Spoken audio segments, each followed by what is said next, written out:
to Apollo, the collective memory of the human species and the wellspring of knowledge for future generations. I am Wouldn't this attract Sabina attention? Elaji. Until recently, I was director of the International Collective Memory Institute in New Tehran. As a heritage professional, I devoted my career to the preservation of human knowledge, creative endeavor, and cultural achievement. Apollo is, therefore, the ultimate embodiment of a lifelong passion, Alright. albeit under the very worst circumstances imaginable. The challenges before us are immense. Yeah. We will have to design and implement 4 major initiatives simultaneously.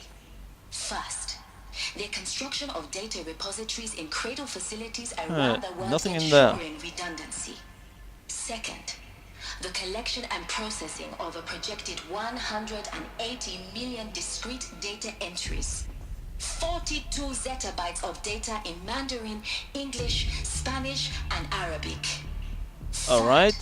The What about transferal and Chinese encoding and of Japanese? all that data onto DNA encapsulated in synthetic fossils.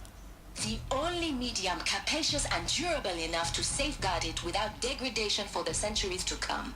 And last, but not least, the development of the holographic interface and gamified curricula, by which future humans will commune with Apollo, progressively unlocking Alright. heuristic learning modules, leveling up their knowledge and skills they will need to take control of the terraforming system.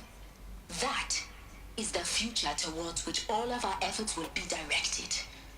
Not just the preservation of the past, but the seed for the flourishing of a new tree of knowledge.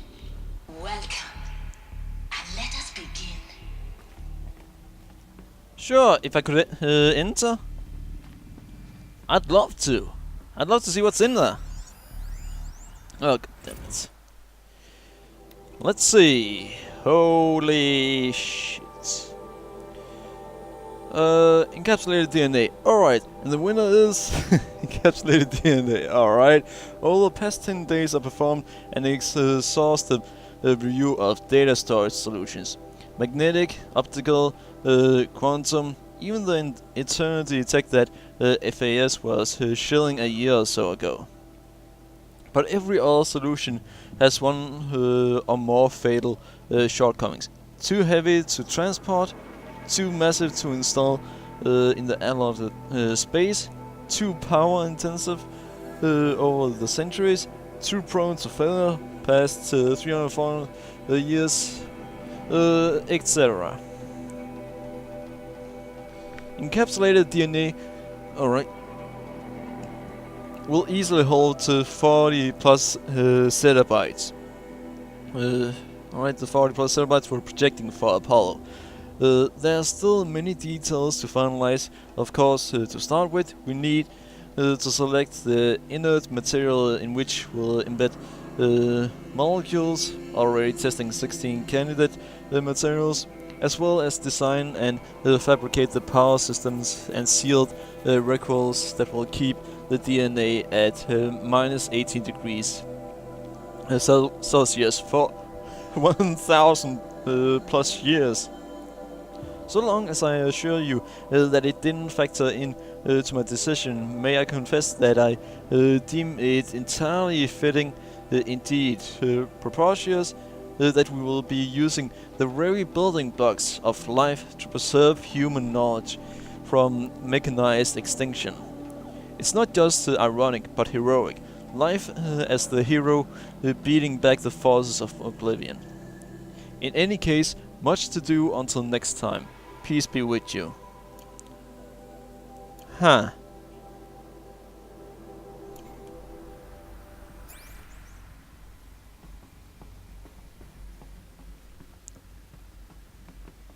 Oh, down there. Nothing in there.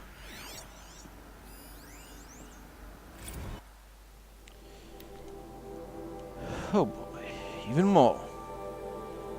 Over the past 2 months, the full benefit of our procurement of a copy of the Homer archive from Far Zenith has made itself known, and as a result, all of Apollo's key deliverables are on schedules. Alright. Apollo has already surpassed 40 million discrete data entries, and continues to grow. The physical science modules are effectively complete, with soft science modules close behind. World history, cultural data, and media archives are also on schedule.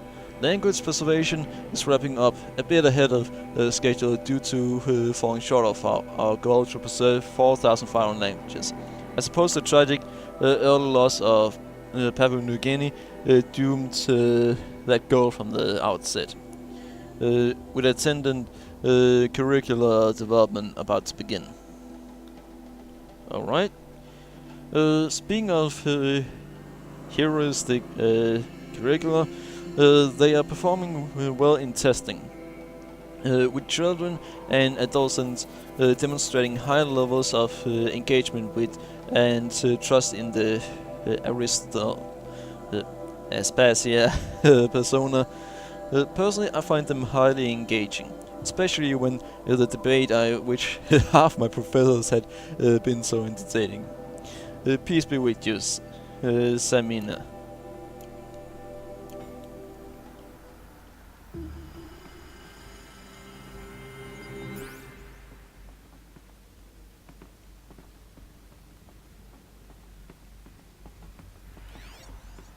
Can't go in there? You know what? We'll kill these enemies.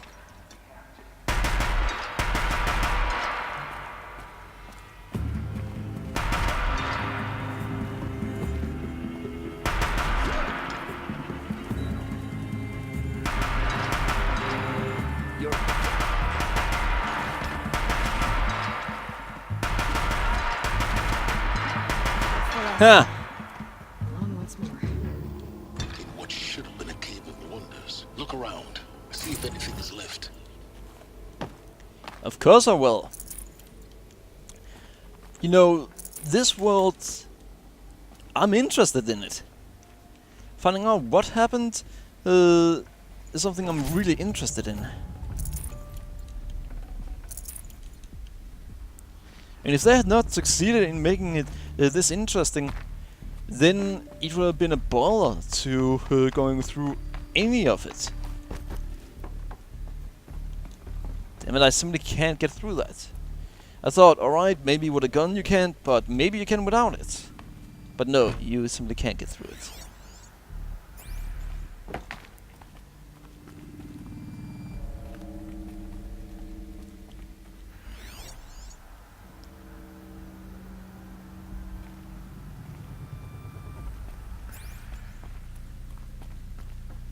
Huh. Can't be serious, there aren't anything in here.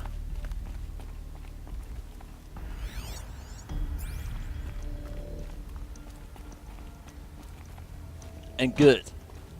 There are something in here.